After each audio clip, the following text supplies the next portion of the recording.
Morning. আশা করছি সবাই ভালোই আছেন। আমাদের গল্পগুলোর নতুন আরও একটি ব্লগে আপনাদেরকে স্বাগত। আজ মনে হচ্ছে বেশ রোদ উঠবে, তাই সকাল সকাল জামা কাপড়গুলো কেচে দিলাম। চলুন এবার এগুলো সুন্দরভাবে মেলে দিই। এই দেখুন, বলতে না বলতে রোদ্দুর উঠেই গেছে। গত দুদিন ধরেই রোদ ছিল না, জামা কাপড়গুলো কিন্তু পুরোপুরি শুকায়নি, তাই সমস্ত জামা কাপড়গুলো আজকে নিচে ভালো করে মেলে দিচ্ছি।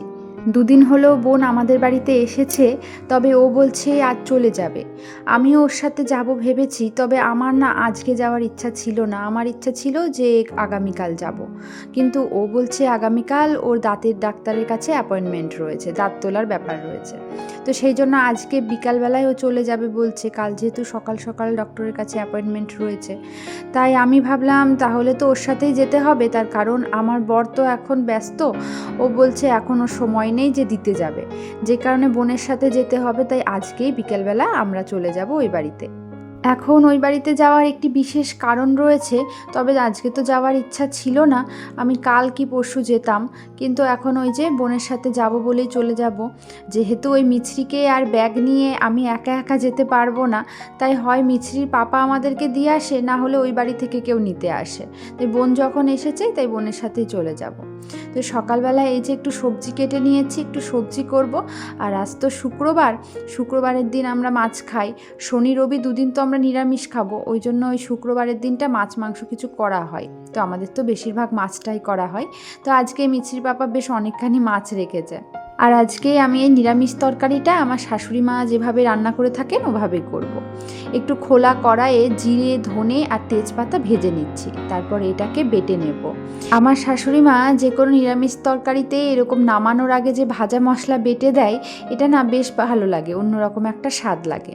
তবে আমার শাশুড়ি মা আগে যখন মাছ রান্না করতেন, মানে আমার বিয়ের প্রথম তো তখন না উনি এই ভাজা মশলা দিয়ে অনেক মাছ রান্না করতেন। মানে যেসব ছোট মাছগুলো হয়, যেমন ধরেন একটু বাটা মাছ বা ছোট যে রুই মাছগুলো, পোনা মাছ আর কি, তো ওগুলো এরকম ভাজা মশলা দিয়ে উনি আলু পটল বা আলু ডাঁটা দিয়ে রান্না করতেন। ওনাকে আমি কখনো ওই পেঁয়াজ টেয়াজ দিয়ে মাছ রান্না করতে দেখিনি, উনি এই ভাজা মশলা দিয়েই মাছটা রান্না করতো।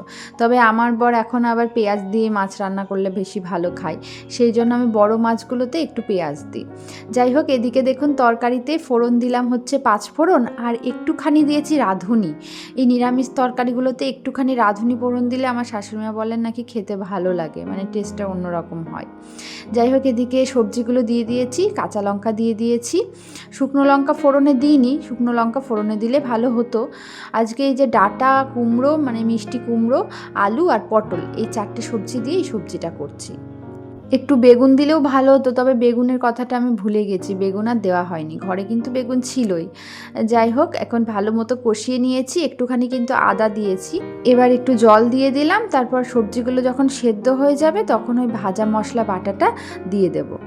আজকে আমার বর আবার ওই যে বড় যে রুই মাছগুলো হয়, যেগুলো আর কি বরফে থাকে, জ্যান্ত নয়, সেই মাছ রেখেছে।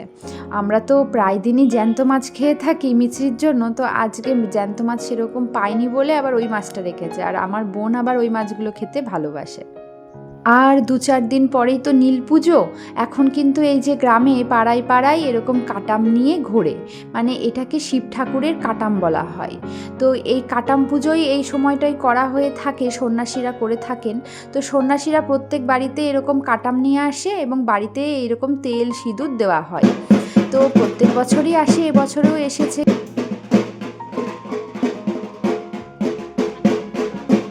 জানেন তো, আমাদের বাড়িতে একটি নারকেল গাছ আছে, যেই গাছটিতে গত 10 বছরেও নারকেল ফলেনি। তবে আগের বছর যখন সন্ন্যাসীরা এই কাটাম নিয়ে আসে, তখন আমার শাশুড়ি মা বলেন যে ওই গাছটির আশপাশ দিয়ে কাটাম ঘুরাতে। তো কাটামটা ছুঁয়ে দেওয়া হয়েছে গাছে। তো অসম্ভব অদ্ভুত রকমভাবে এবছরে গাছে ডাব ধরেছে। আপনাদেরকে অন্য একটি ব্লগে দেখাবো।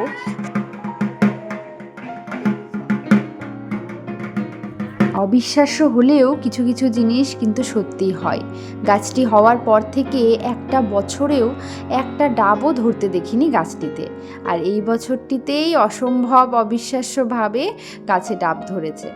আমার শাশুড়ি মা বলেই রেখেছিলেন যে ডাব ধরলেই আগে ঠাকুরকে দেবেন, তারপরে সেই ডাব আমরা খেতে পারবো। তবে সন্ন্যাসীদেরকে বলা হলো ডাব পেরে নেওয়ার কথা, কারণ আমরা তো ডাব পারতে পারবো না, অনেকটা উঁচুতে গাছ। তো যে কারণে সন্ন্যাসীরাও পারতে পারলেন না। বললেন মানে এখন গাছে ওঠার মতন সেরকম কেউ নেই। আসলে যারা এসেছিলেন তারা তো সব ছোট ছোট বাচ্চা সন্ন্যাসী, এবার ওরা গাছে উঠে ডাব পারতে বললেও পারবে না। সেই কারণে আর ওদেরকে ডাব দেওয়া হলো না। না হলে আমার শাশুড়ি মার ইচ্ছা ছিল ওদেরকে দিয়ে ডাব পাড়িয়ে ওদেরকে ডাবগুলো দিয়ে দেবে। যাই হোক, এখন আর কি করা যাবে, যখন উনি পুজো দেবেন তখনই ডাব নিয়ে গিয়ে সন্ন্যাসীদেরকে দিতে পারবেন বা ভগবানকে দিতে পারবেন। আজকে আমি মাছগুলোকে মশলার মধ্যে ভালো করে কষিয়ে নিচ্ছি, তার কারণ এই বরফের মাছগুলোকে না আমি ভালো করে ভেজে নিই বেশ কড়া করে। তো সেই জন্যই মশলার মধ্যে কষালেও এগুলো কিন্তু ভাঙবে না, দেখুন একটা মাছও কিন্তু ভাঙেনি। আর এইভাবে মাছগুলোকে কষিয়ে নিলে মাছের ঝোলটা খেতে বেশ ভালো লাগে। এদিকে আমার রান্নাঘরটাও পরিষ্কার করা হয়ে গেছে সুন্দরভাবে।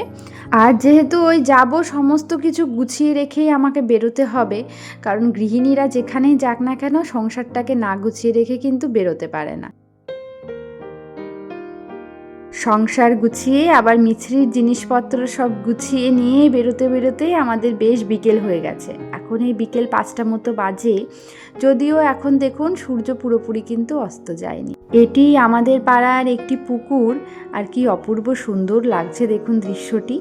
আসলে মেন রাস্তায় তো বৃষ্টিতে জল জমে গেছে, তাই এই টোটো গাড়িটা ভিতরের দিকে রাস্তা দিয়ে নিয়ে যাচ্ছে। এখন আমরা কালীনারায়ণপুরের যে ফুটব্রিজটা রয়েছে ওখানেই নামবো। আমরা এখন নদী পার করব। ফুটব্রিজটার মাধ্যমে এপার থেকে ওপারে যাব। নদীর এই পারটাকে বলা হয় কালীনারায়ণপুর, আর নদীর ওই পারটাকে বলা হয় হালালপুর। আমরা এখন অটোতে উঠব, অটোতে করে যাব আড়ংঘাটা, সেই জন্য এখন অটো ধরবো। আমরা যে জায়গাটা থেকে অটো ধরবো ওটাকে আমরা বলি কালীতলা। কালীতলা থেকে অটোতে উঠলাম, এখন আমরা যাব আড়ংঘাটা। আড়ংঘাটা থেকে আবার আমাদেরকে অটো ধরতে হবে। তো আমরা এই যে আড়ংঘাটা চলে এসেছি। আড়ংঘাটা একদম স্টেশনের কাছে আমরা নামবো, মানে রেলগেটের সামনে। তারপর আবার রেলগেটটা পার করে ওই পার থেকে দত্তপুলিয়া যাওয়ার অটো থাকে, সেই অটোতে করে চলে যাব। মানে ওই একবারে যাওয়া আর কি হয় না, একবারে যাওয়া একমাত্র বাইকে বা গাড়িতেই হবে। এভাবে যেতে গেলে আমাদেরকে একবার অটো চেঞ্জ করতেই হবে। এখন এই যে ট্রেনটি দেখছেন এটি যাচ্ছে আপে, এটির লাস্ট স্টেশন হচ্ছে গেদে। আর গেদে হচ্ছে একদম বাংলাদেশের কাছে, মানে গেদেতে কিন্তু বাংলাদেশের বর্ডার রয়েছে। তো যাই হোক, আমরা অটোতে উঠে পড়েছি। আর আমরা আসার সাথে সাথেই দেখছি যে অটোটা প্রায় ভরেই গেছে, পিছনেই দুটো সিট রয়েছে, তো দুটো সিটেই আমরা বসে পড়েছি। এখন আমরা পানিখালি পৌঁছালাম। এটা হচ্ছে আড়ংঘাটা থেকে দত্তপুলিয়া যাওয়ার পথের মাঝ রাস্তা বলতে পারেন। এখান থেকে আপনি রানাঘাট যেতে পারবেন। আমাদের যে দত্তপুলিয়া গ্রামটি, দত্তপুলিয়া থেকে বাস লাইনে অনেক জায়গাতে যাওয়া যায়। একদিকে রানাঘাট, একদিকে আড়ংঘাটা, আপনি ওখান থেকে কৃষ্ণনগর যেতে পারবেন, আপনি বনগাঁ যেতে পারবেন। তো এখানে ট্রেন লাইন না থাকলেও বাস লাইনেই ওই জায়গাটি থেকে অনেক জায়গায় কিন্তু যাওয়া যায়।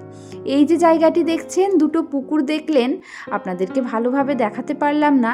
এই পুকুর দুটোকে বলা হয় 2 সতীন। এর নিশ্চয়ই কোনো ঐতিহাসিক কারণ রয়েছে। তো এইদিকে দেখুন আমরা দত্তপুলিয়া প্রায় পৌঁছে গেছি। আর এটি হলো আমার স্কুল, আমার উচ্চ বিদ্যালয়। এখানে আমি ক্লাস 5 থেকে ক্লাস 12 পর্যন্ত পড়াশোনা করেছি। এখন আমরা দত্তপুলিয়া মোড়ের মাথায় পৌঁছে গেছি। আর এই মোড়টি থেকেই রানাঘাট, কৃষ্ণনগর সব লাইনগুলো ভাগ হয়ে যায়। এখান থেকেই আপনি সব বাসগুলো পেয়ে যাবেন।